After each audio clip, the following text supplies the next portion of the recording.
नगर निगम शिमला में बिजली और शराब हुई और महंगी। बजट में दोनों पर सेस बढ़ाने की घोषणा। प्रदेश के 6 बड़े मेडिकल कॉलेजों को मिली जीवनदायिनी एम्बुलेंस, लाइफ सपोर्ट सिस्टम से होगी लैस। मुख्यमंत्री ने लाल बहादुर शास्त्री चिकित्सा महाविद्यालय को सिटी स्कैन और एक्सरे मशीन की समर्पित। लोगों को मिलेगी बेहतर सुविधाएं। IIT मंडी ने मनाया स्थापना दिवस। मुख्यमंत्री ने किया टेक्नोलॉजी इनोवेशन हब का लोकार्पण। PM किसान योजना के अंतर्गत बेहतर प्रदर्शन के लिए हिमाचल को मिले 4 पुरस्कार। विधानसभा परिसर में सर्वदलीय बैठक का आयोजन। सत्र को निर्बाध चलाने पर हुई चर्चा। और कुल्लू के सैज में पेश आई आगजनी की एक और घटना। नमस्कार, स्वागत है आपका द रीव टाइम्स न्यूज चैनल में। मैं हूं अंजना ठाकुर और अब खबरें विस्तार से। नगर निगम शिमला की ओर से वीरवार को वार्षिक बजट पेश किया गया। इसमें कई नई घोषणाएं की गई तो पहले से चल रही योजनाओं को आगे ले जाने पर भी बात की गई। कोरोना को देखते हुए BPL परिवारों को कूड़ा शुल्क में इस बार छूट दी गई है, लेकिन बिजली पर प्रति यूनिट अब 20 पैसे सेस लोगों को देना होगा, तो वहीं शराब पर भी 5 रुपए सेस देना होगा। नगर निगम शिमला ने गुरुवार को अपना वार्षिक बजट 2021-22 पेश किया है। मेयर सत्या कौंडल ने अपने कार्यकाल का दूसरा बजट पेश किया। ये 222.41 करोड़ रुपए का बजट है और पिछले वर्ष की तुलना में करीब 3 करोड़ रुपए कम है। मेयर सत्या कौंडल ने बजट पेश करते हुए ऐलान किया कि शिमला नगर निगम के दायरे में शराब पर 2 रुपए से सेस बढ़ाकर 5 रुपए प्रति बोतल कर दिया गया है।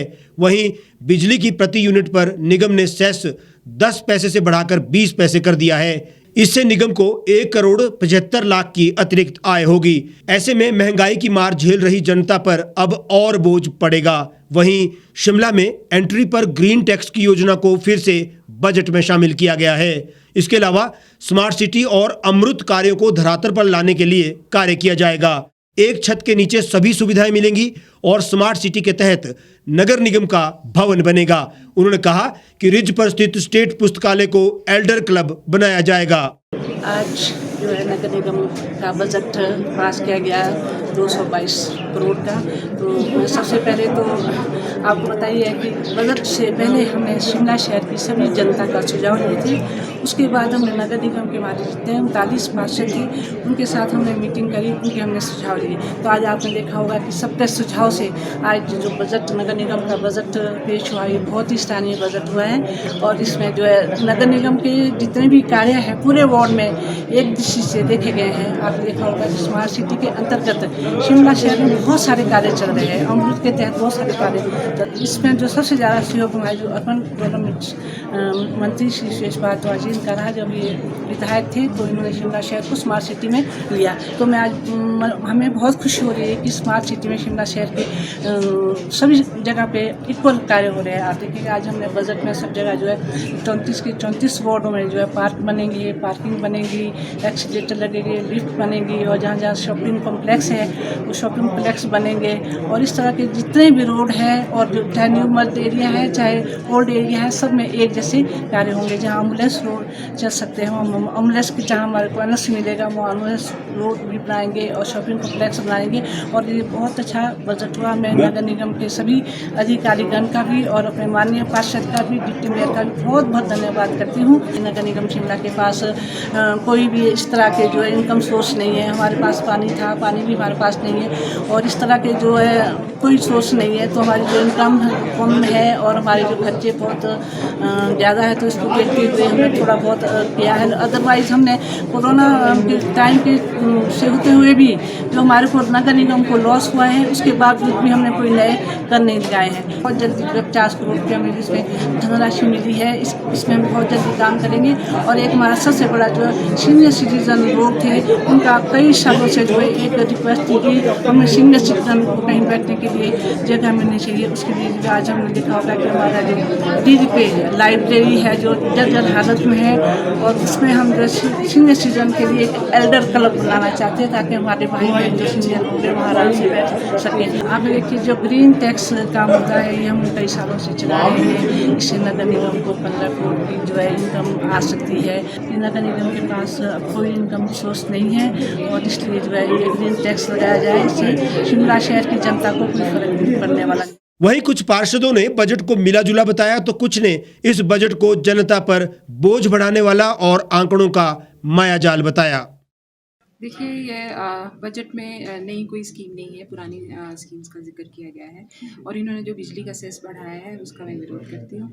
और जो हमारी 24/7 वाटर सप्लाई स्कीम है उसका कोई ज़िक्र नहीं किया गया, जबकि इतनी बड़ी कंपनी बनाई गई है और एमसी से उसको अलग कर दिया गया, एमसी उससे घाटा भी झेल रहा है, लेकिन उसकी कोई स्कीम का इन्होंने कोई भी प्रावधान बजट में जो है वो नहीं रखा है। एक्स्ट्रा जो सेस डाल के जो जनता पे बोझ डाल रहे हैं उसका भी बढ़ा। जो मैंने बजट को जितना मैं पढ़ पाई हूँ उतना मेरे को यही लगा है कि जो पुरानी स्कीम्स है और स्मार्ट सिटी की जो बात की गई है और पुरानी स्कीम्स की बात की गई है, नई स्कीम्स की इसमें कोई जिक्र नहीं है। जो आज का बजट है वो लगभग पुराने बजट से मिलता जुलता ही है। 2-4 नई घोषणाओं के अलावा इसमें कुछ भी नहीं है। इनकी मोनोरेल और जो न्यू शिमला से शोगी मार्ग जो ये बना रहे हैं उसकी तो हम सराहना करते हैं, मगर बाकी देखा जाए तो ऑल ओवर बजट जो है लोगों के ऊपर अतिरिक्त बोझ डालने वाला बजट है। जो विद्युत सेस इन्होंने लगाया है 10 पैसे से 20 पैसे बढ़ाया है, लोग ऑलरेडी बहुत जूझ रहे हैं बढ़े हुए बिलों से, तो इस चीज़ का हम तो पूरा विरोध करते हैं। उसके साथ साथ ग्रीन फीस तो हम पिछले 4 बजटों से सुन ही रहे हैं कि ग्रीन फीस हम लागू करेंगे, आज तक तो ये लागू कर नहीं पाए हैं। जहाँ तक ये अपनी लैंड और प्रॉपर्टीज़ से आय के साधन बढ़ाने की बातें कर रहे हैं, वहीं वो दूसरी तरफ अब एनओसीज दे के अपनी लैंड जो है फ्री में बांट रहे हैं जगह जगह जाके, तो ये आय के स्रोत कैसे बढ़ाएंगे अपनी प्रॉपर्टी से, तो ये मुझे समझ नहीं आ रहा है। नगर निगम की जो मेन खामी ये है कि ये अपने एक्सपेंडिचर्स पे कंट्रोल नहीं करते। जब तक आप एक्सपेंडिचर पे कंट्रोल नहीं करोगे, सब आंकड़ों का मायाजाल है। शहर की जनता का जो लॉकडाउन के समय उनका एक दुर्दशा हुई है, उसके बारे में कारोबारियों को और होटलियर्स को कोई भी राहत नहीं दी गई है। हाँ, एक जरूर बीपीएल वालों को जो इन्होंने कूड़ा शुल्क माफ किया है उसके लिए बधाई के पात्र हैं, बाकियों को कोई भी राहत नहीं दी गई है। आज नगर निगम ने मेयर, डिप्टी मेयर और उनकी टीम में बहुत ही संतुलित बजट पेश किया है और मैं तो उसको एक बहुत संतुलित बजट की तरह देखता हूँ। मैं बताना चाहूँगा 2.5 लाख की जनसंख्या विभिन्न वर्गों के साथ नगर निगम परिधि 2 भागों में बटी है, पूर्व विद्यमान और सम्मिलित क्षेत्र। कुछ दिवस पूर्व हमसे सुझाव भी आमंत्रित किए गए थे, परंतु कहीं ना कहीं बहुत ही दुर्भाग्यपूर्ण है और कहीं ना कहीं दुख हुआ है कि उन किसी भी व्यवस्थाओं को बजट में शामिल नहीं किया गया है। 24.46 लाख करोड़ हम डेफिसिट पहले ही दिखाए, जो अनुमानित लागत से व्यय की राशि है। तो कहीं ना कहीं बजट आगे दौड़ पीछे चौड़ वाली कहानी है, कट कॉपी पेस्ट है, सम्मिलित क्षेत्रों का ध्यान नहीं रखा गया है। और जो विभिन्न वर्ग कहीं ना कहीं महिलाएं हैं, पुरुष हैं, बच्चे हैं, उनको भी हमने कहा था कि इन सभी का ध्यान रखते हुए सभी वर्गों के ध्यान कार्य किए जाए, परंतु किसी को भी शामिल नहीं किया गया है। ज्वलंत समस्याएं हैं निगम परिधि की, पार्किंग को लेकर चर्चा हुई थी स्मार्ट सिटी में, परंतु कोई भी नया कार्य सृजित करने की बात नहीं की गई है। बहुत ही दुर्भाग्यपूर्ण है। बजट पूरी तरह संतुलित नहीं है।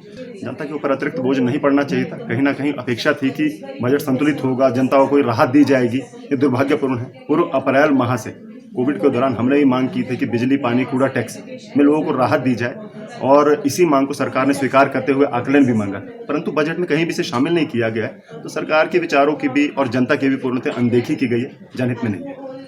किसी भी अस्पताल से अगर मरीजों को कहीं रेफर करना है तो अब एम्बुलेंस में ही लाइफ सपोर्टिंग सुविधाएं उपलब्ध होगी। अभी तक कई बार ऐसा हुआ है जब मरीजों को शिमला या प्रदेश के अन्य अस्पताल से इमरजेंसी में रेफर किया गया और एम्बुलेंस में जरूरी लाइफ सपोर्टिंग सिस्टम ना होने के कारण मरीजों की जान पर बनाई, लेकिन अब ऐसा नहीं होगा।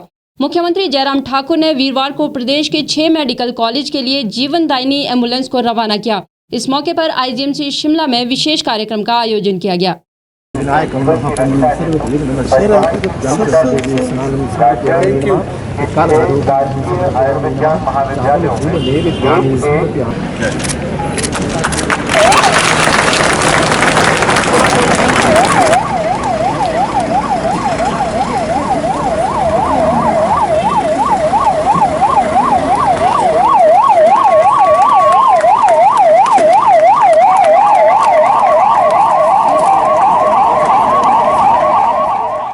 मुख्यमंत्री जयराम ठाकुर ने आईजीएमसी में आयोजित एक कार्यक्रम में 6 लाइफ सपोर्टिंग एम्बुलेंस को अस्पतालों के हवाले किया।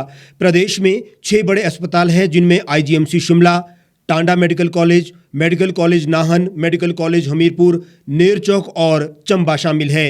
इन सभी के लिए एक-एक एम्बुलेंस प्रदान की गई। मुख्यमंत्री जयराम ठाकुर ने इस मौके पर कहा कि ये उनके बजट की घोषणा में से एक है। उन्होंने कहा कि इस एम्बुलेंस में वो सभी सुविधाएं मौजूद हैं जो रेफर किए जाने वाले मरीजों को इमरजेंसी में लाइफ सपोर्ट के लिए जरूरी है। मुझे इस बात की प्रसन्नता है कि आज 6 मेडिकल कॉलेज जो हमारे सरकारी क्षेत्र में हैं, जिसमें आईजीएमसी है, टांडा है, मंडी है, चंबा है, हमीरपुर है और नाहन है। इन मेडिकल कॉलेज में 6 एम्बुलेंसेस, हर एक मेडिकल कॉलेज को एक एम्बुलेंस और वो सारी सुविधाओं के साथ इक्विप्ड, जो भी इस तरह के मरीज होते थे जिनको एकदम रेफर करने की ज़रूरत किसी बेहतर सुविधा के लिए, स्वास्थ्य सुविधा के लिए दूसरे इंस्टीट्यूट में करने की जो ज़रूरत पड़ती थी, तो कठिनाई इस बात को देख करके हमने महसूस किया कि उनको जिस प्रकार की सुविधा में उनको शिफ्ट करना है, उसमें वेंटिलेटर भी हो, उसमें सारी चीज़ें जो हो उनके इसके लिए मॉनिटर करने के लिए, ताकि वो जो है वो ठीक प्रकार से वहाँ पर दूसरे हॉस्पिटल तक पहुँच सके।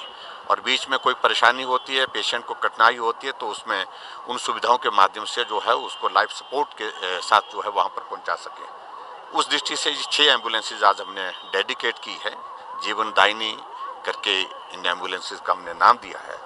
और पिछली बार बजट की मेरी एक ये कमिटमेंट थी, एश्योरेंस थी हाउस में, और जिसमें सबसे ज़्यादा हमको जो कठिनाई यही आती थी कि शिमला से अगर आईजीएमसी से अगर हमको पीजीआई के लिए पेशेंट को रेफ़र करना है कि इस प्रकार की एम्बुलेंसेस हमारे पास उपलब्ध नहीं रहती थी। तो ये एक बहुत बड़ी बेहतरीन एक सुविधा है। एक गाड़ी पर लगभग 40 लाख रुपए उस पर खर्च आया है उस पर, और लेकिन ये सुविधा बहुत आवश्यक थी और हमारे हिसाब से बहुत पहले ये सुविधा हो जानी चाहिए थी। इसमें पहले से हम विलम्ब हुए, लेकिन फिर भी उसके बावजूद आज इस सुविधा की शुरुआत करने की मुझे प्रसन्नता है। मुख्यमंत्री जयराम ठाकुर ने जिला मंडी में लाल बहादुर शास्त्री चिकित्सा महाविद्यालय नेर चौक को 7 करोड़ रुपए की लागत से 128 स्लाइस सिटी स्कैन और 1.20 करोड़ की लागत की सीलिंग माउंटेड एक्सरे मशीन समर्पित की। मुख्यमंत्री ने इस मौके पर कहा कि सिटी स्कैन मशीन पूरे क्षेत्र में सबसे आधुनिक मशीन है। उन्होंने कहा कि ये मशीन प्रदेश के मंडी, कुल्लू, लाहौल स्पीति, बिलासपुर, हमीरपुर और चंबा जिले में लोगों को बेहतर स्वास्थ्य सेवाएं प्रदान करने में अहम भूमिका निभाएगी।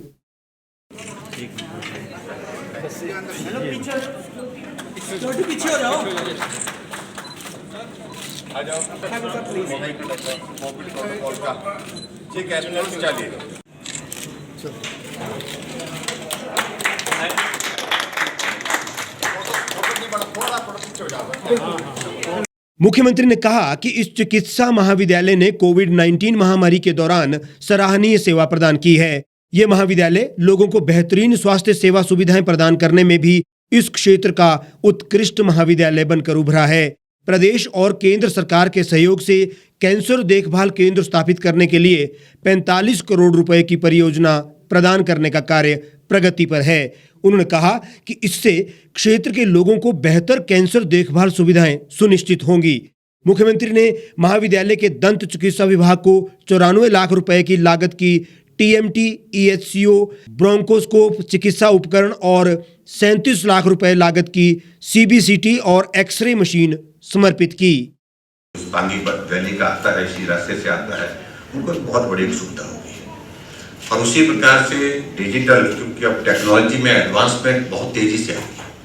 आज की तारीख में जो डिजिटल एक्सरे की सबसे एडवांस जो टेक्नोलॉजी के हिसाब से जो मशीन है, वो भी यहाँ पर 1 करोड़ 20 लाख की लागत से यहाँ पर नेर चौक में आज लगने के बाद डेडिकेट की गई। उसके लिए भी मैं आप सबको बहुत बहुत बधाई देता हूँ। जिला मंडी में IIT कमांड के उत्तरी परिसर में संस्थान के 12वें स्थापना दिवस कार्यक्रम का आयोजन किया गया। इस मौके पर मुख्यमंत्री जयराम ठाकुर ने कहा कि पिछले 12 वर्षों में संस्थान ने अभूतपूर्व प्रगति की है। संस्थान के विद्यार्थियों ने अपने अपने क्षेत्र में बेहतरीन प्रगति की है, जो हम सभी के लिए गर्व की बात है। उन्होंने कहा कि वर्तमान में देश में कुल 23 ITI हैं, जिनमें से एक हिमाचल में स्थापित है, जो प्रदेश के लिए सम्मान का विषय है। मुख्यमंत्री ने इस मौके पर 110 करोड़ रुपए से विकसित टेक्नोलॉजी इनोवेशन हब का भी लोकार्पण किया।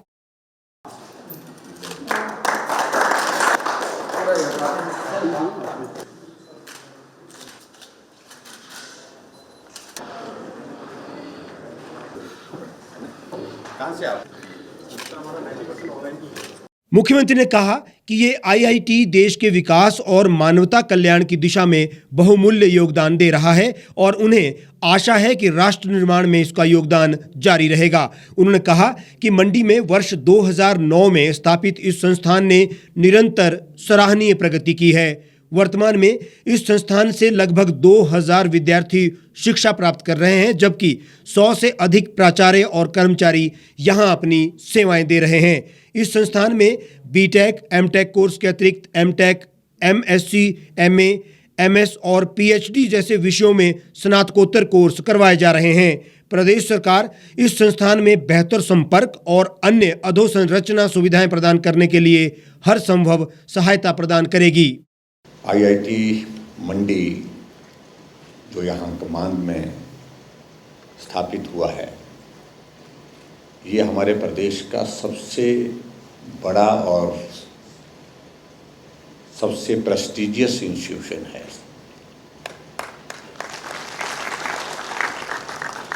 और मैं स्वाभाविक रूप से इस बात को मैं कह सकता हूँ, महसूस करता हूँ जो कि इस संस्थान से पूरे प्रदेश को बहुत सारी उम्मीदें हैं। आज इसका 12वां स्थापना दिवस है। मैं इस अवसर पर इस संस्थान में सारे सभी जो कार्यरत जो हमारी टीम है, स्टूडेंट्स हैं, उनको भी बधाई देता हूं। और मैं इस बात को लेकर के भी कहता हूं कि जो आईआईटी मंडी अपने अंतर्राष्ट्रीय शैक्षणिक विस्तार कार्यक्रम के अंतर्गत विश्व भर के उत्कृष्ट संस्थानों और विश्वविद्यालयों के साथ समन्वय कर रहा है, कोऑर्डिनेशन कर रहा है, जिसके अंतर्गत वर्ष 2013 से अब तक 50 से अधिक छात्रों ने सेमेस्टर विनिमय कार्यक्रम के तहत विश्व के विभिन्न विश्वविद्यालयों में शैक्षणिक विस्तार कार्यक्रम में भाग लिया। ये भी अच्छी बात है कि हमारे बच्चों ने यहाँ से बाहर जा कर के भी जो है इस इंस्टीट्यूट की एक पहचान बनाने के लिए जा कर के दूसरे संस्थानों में जिस प्रकार से अपनी प्रतिभा का वो दिया है, परिचय दिया है, उससे स्वाभाविक रूप से हमारे लिए प्रसन्नता प्राप्त होती है। टेक्नोलॉजी, ये रिसर्च, ये तभी पॉसिबल है, तभी संभव है जब इस प्रकार के इंस्टीट्यूशन जो है, जैसे आईआईटी या हमारा यहाँ मंडी का है, तो जहाँ ये इंस्टीट्यूशन जो है इसको अपना सहयोग दे करके जो सोसाइटी को अपना एजुकेट करके एक माहौल बना करके एक सारी चीज़ को लेकर के आगे बढ़ते हैं। हमारे बच्चे लेकिन नए इनोवेशन के साथ, नए कॉन्सेप्ट के साथ, नए विजन के साथ काम करके आगे बढ़े हैं। और जिसमें बहुत सारी चीज़ों को लेकर के आप देखेंगे कि भी जिसका एक बहुत बड़ा कंट्रीब्यूशन आने वाला समय में होगा हमारे समाज के लिए, हमारे प्रदेश के लिए। और ऐसी चीज़ों की ही उम्मीद हम जो है से इंस्टीट्यूशन से करते हैं। इंस्टीट्यूशन की सफलता के लिए अपनी ओर से कामना करता हूँ और मैं इस बात के लिए भी आश्वस्त करता हूँ कि जो भी बेस्ट पॉसिबल कोऑपरेशन जो स्टेट गवर्नमेंट की ओर से जो यहाँ इस इंस्टीट्यूशन के लिए चाहिए वो दिया भी गया है। और आने वाले समय में भी जितने कंट्रीब्यूशन की जो ज़रूरत रहेगी, जहाँ भी सहयोग की आवश्यकता रहेगी, वो हम उसके लिए उपलब्ध है, क्योंकि ये इंस्टीट्यूशन अब हमारा प्रदेश का एक प्राइड है, हमारे लिए एक जो है गर्व का विषय है। जयराम ठाकुर ने कहा कि इस संस्थान के पास 100 करोड़ रुपए से अधिक लागत की शोध परियोजनाएं हैं, जो किसी भी संस्थान के लिए एक शानदार उपलब्धि है। आईआईटी मंडी को अब तक लगभग 1000 आवेदन प्राप्त हुए हैं। 140 स्टार्टअप बिजनेस को इसने सहयोग प्रदान किया है और स्वच्छ ऊर्जा, पर्यावरण, स्वास्थ्य देखभाल, कृषि, उद्यम प्रबंधन, बायोटेक्नोलॉजी, शिक्षा उत्पादन आदि के लिए संस्थान ने 3.50 करोड़ रुपए वितरित किए हैं। मुख्यमंत्री ने इस मौके पर शिक्षकों और विद्यार्थियों को भी सम्मानित किया। अब बात उपलब्धि की। हिमाचल प्रदेश ने एक बड़ी उपलब्धि हासिल की है। हिमाचल को प्रधानमंत्री किसान सम्मान निधि योजना के तहत सर्वश्रेष्ठ प्रदर्शन के लिए 4 अलग अलग श्रेणियों में सम्मानित किया गया है। इनमें 1 राज्य स्तरीय पुरस्कार और 3 जिला स्तरीय पुरस्कार शामिल है। बीते कल नई दिल्ली में आयोजित एक समारोह में केंद्रीय कृषि मंत्री नरेंद्र सिंह तोमर ने प्रदेश के जल शक्ति और राजस्व मंत्री महेंद्र सिंह ठाकुर को ये पुरस्कार प्रदान किए। हिमाचल प्रदेश ने उत्तर पूर्वी राज्यों और पहाड़ी भूभाग वाले क्षेत्रों की श्रेणी के तहत भौगोलिक सत्यापन और शिकायत निवारण में बेहतर प्रदर्शन के लिए राज्य पुरस्कार प्राप्त किया है। राज्य में पीएम किसान योजना के अंतर्गत 75% लाभार्थियों का भौतिक सत्यापन और 56% शिकायतों का निवारण पहले ही किया जा चुका है। इसके अतिरिक्त उत्तर पूर्वी राज्यों और पहाड़ी भूभाग वाले क्षेत्रों की श्रेणी के अंतर्गत राज्य के 3 जिलों को पुरस्कृत किया गया है। लाहौल स्पीति जिला को आधार प्रमाणित लाभार्थियों के मापदंड, सिरमौर जिला को शिकायत निवारण और जिला कांगड़ा को लाभार्थियों के भौतिक सत्यापन के लिए पुरस्कृत किया गया है। इस अवसर पर महेंद्र सिंह ठाकुर ने कहा कि हिमाचल प्रदेश विकास के लिए एक आदर्श राज्य बनकर उभरा है और सभी कल्याणकारी योजनाओं को लागू करने के लिए ईमानदार प्रयास कर रहा है ताकि योजनाओं का लाभ जमीनी स्तर पर लाभार्थियों तक पहुंचे। उन्होंने कहा कि देश के सभी छोटे और सीमांत किसानों को आय सहायता प्रदान करने के लिए केंद्र सरकार ने 24 फरवरी 2019 को प्रधानमंत्री किसान सम्मान निधि योजना का शुभारंभ किया था ताकि वो कृषि और संबंधित गतिविधियों से जुड़े खर्चों को वहन कर सके। जयराम सरकार का चौथा बजट सत्र शुक्रवार से शुरू होगा। प्रश्नकाल के लिए विधायकों के करीब 900 सवाल विधानसभा सचिवालय को मिल चुके हैं। इनमें से करीब 650 तारांकित है। बजट सत्र से पूर्व वीरवार को विधानसभा सचिवालय में सर्वदलीय बैठक का आयोजन किया गया। बैठक में सत्र को सौहार्दपूर्ण तरीके से चलाने पर सहमति बनी। साथ ही सभी से कोरोना नियमों का पालन करने का भी आग्रह किया गया। बिना थर्मल स्क्रीनिंग के कोई भी व्यक्ति विधानसभा परिसर में प्रवेश नहीं कर सकेगा। सदस्य एक दूसरे के संपर्क से दूर रहें। इसके लिए उनके आसन को 6 फुट ऊंची पॉलीकार्बोनेट शीट से पृथक किया गया है, जो हमने मानसून सत्र में इंस्टॉल की थी। कोरोना के चलते शीतकालीन सत्र रद्द होने के बाद शुक्रवार से बजट सत्र शुरू होने जा रहा है। इसके लिए सभी तैयारियां पूरी कर ली गई है। सत्र से एक दिन पूर्व सर्वदलीय बैठक आयोजित की गई, जिसमें सभी दल के नेताओं के साथ सत्र को सुचारू रूप से चलाने पर चर्चा हुई। विधानसभा परिसर को पूरी तरह सैनिटाइज किया गया है। वहीं सोशल डिस्टेंसिंग नियमों को देखते हुए एहतियात के तौर पर इस बार सुरक्षा कर्मियों की संख्या भी 1200 से कम करके 400 कर दी गई है। बजट सत्र के पहले दिन शनिवार को राज्यपाल का अभिभाषण होगा। इसके बाद शनिवार और रविवार को अवकाश रहेगा। सोमवार को 8 शोकोदगार प्रस्ताव रखे जाएंगे। विधानसभा अध्यक्ष विपिन परमार ने सर्वदलीय बैठक की जानकारी दी। विधानसभा सत्र सुचारू रूप से चले तथा सदन में कोई गतिरोध ना हो, इसके लिए आज मैंने अपने कक्ष में सर्वदलीय बैठक बुलाई थी, जिसमें सत्ता पक्ष की ओर से माननीय संसदीय कार्य मंत्री सुरेश भारद्वाज जी, नेता प्रतिपक्ष श्री मुकेश अग्निहोत्री जी, हिमाचल प्रदेश सरकार के मुख्य सचेतक श्री नरेंद्र बरागटा जी, CPI-M के नेता माननीय सदस्य श्री राकेश सिंघा जी शामिल रहे और वहां पर अच्छी सार्थक चर्चा हुई है। मैंने बैठक के दौरान सत्ता पक्ष तथा विपक्ष के माननीय सदस्यों से अनुरोध किया है कि वे जनहित से जुड़े मुद्दों को ही सदन में उठाएं तथा हिमाचल प्रदेश विधानसभा की परंपराओं तथा गरिमा का सम्मान करते हुए नियमों की परिधि में रह करके जनहित में संबंधित विषयों पर सदन में सार्थक चर्चा करें तथा सत्र के संचालन में अपना रचनात्मक सहयोग दें। ये मैंने उनसे आग्रह किया है, विनती की है।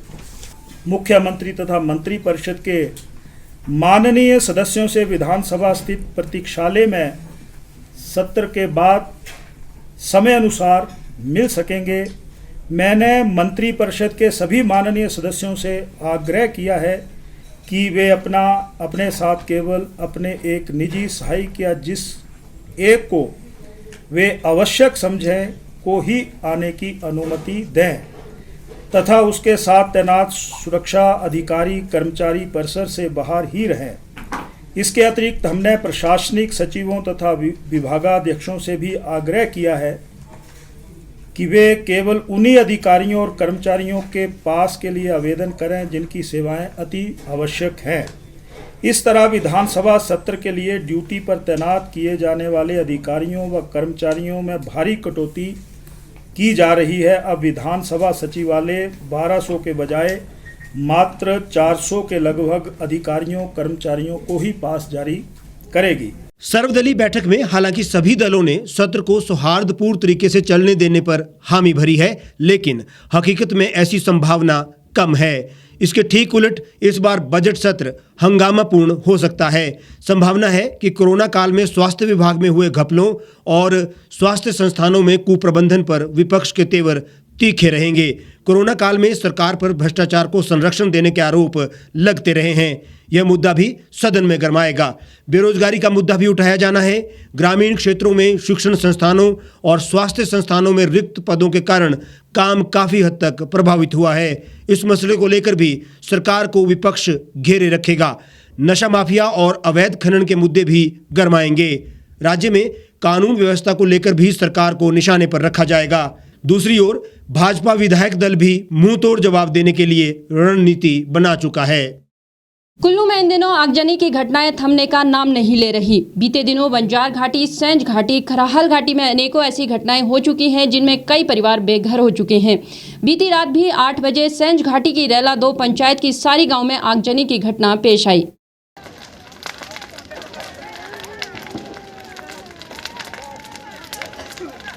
इस घटना में 2 मंजिला लकड़ी से बना मकान जलकर राख हो गया। यह मकान वेदराम, मोतीराम आदि 6 भाइयों का है और इस मकान में वे इस समय नहीं थे। इस मकान में केवल 2 परिवार रहते थे। इस मकान में वेदराम का बेटा शेर सिंह, पत्नी और बेटे के साथ मोतीराम की बहू विधवा हुमी देवी अपने 2 बेटों के साथ रहती थी। आग लगने से घर सहित सभी सामान जलकर राख हो गया है और ये दोनों परिवार बेघर हो गए हैं। ग्रामीणों ने भी आग बुझाने का भरसक प्रयास किया, पर तब तक सब कुछ जलकर राख हो गया था।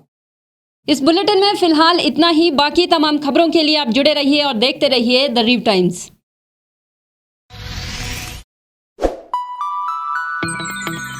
खबरों में बने रहने के लिए सब्सक्राइब करें द रीव टाइम्स। लाइक और शेयर करना ना भूलें। एक छत के नीचे सुविधाओं का अब उठाएं लाभ। रीव ई मार्ट में अब पाएं अपनी रसोई के लिए गुणवत्ता और सस्ते दामों पर राशन सामग्री। दालें हो या हो मसाले, आपका किचन ई मार्ट संभाले। उच्च गुणवत्ता और दामों में बेहतरीन रीव ई मार्ट में पधारें और पाएं अपनी पसंद के सभी उत्पाद, या फिर करें ऑनलाइन ऑर्डर और पाएं घर द्वार पर ही सुविधा। आज ही संपर्क करें फोन नंबर 8219694079 पर। बाईपास रोड, शनान, संजौली, शिमला। गांव की चौपालों से लेकर संसद के गलियारों तक, गृहिणी के चूल्हे से लेकर निवेश और बाजारों तक, किसानों के हाल से लेकर खेत और खलिहानों तक, शिक्षा और स्वास्थ्य से लेकर खेल के मैदानों तक, संसद के प्रधान से लेकर पंचायत के पंच तक, सेंट्रल हॉल से लेकर ग्राम सभा के मंच तक, हर खबर पर रहेगी हमारी पैनी नजर।